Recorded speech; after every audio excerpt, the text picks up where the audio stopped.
Hello and welcome to view point.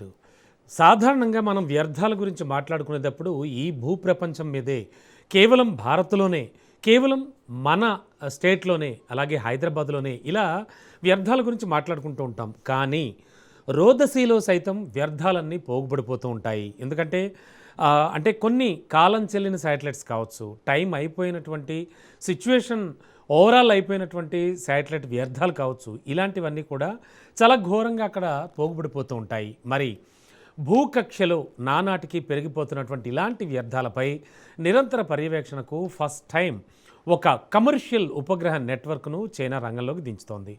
దీన్ని గ్యాండే consultation అనేటువంటి ఒక సమూహంలోని ఫస్ట్ శాటిలైట్ తాజాగా ప్రయోగించింది. లిజియాన్ 1 అనేటువంటి ఒక కమర్షియల్ రాకెట్ ద్వారా కూడా దీని ప్రయోగం జరిగింది. ఈ సమూహంలో చూస్తే మొత్తం 120 ఉపగ్రహాలు ఉంటాయి.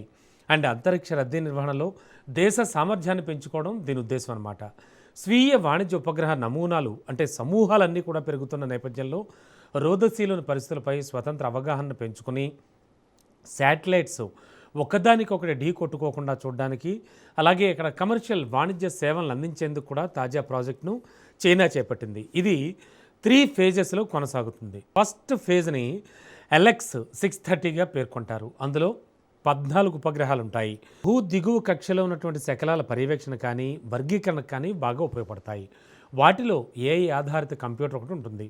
సాధారణ పరిశీలన అంటే నార్మల్గా చూసేటువంటిది, అత్యవసర స్పందన, పరిమిత స్థాయిలో మానవ తోడ్పాటుతో కార్యకలాపాలను సాగించగలుగుతాయి ఇవి. ఇక ఈ 3 దశలు కూడా 2030 లోపే సాకారం అవుతాయంటూ కూడా చైనా చెప్తోంది.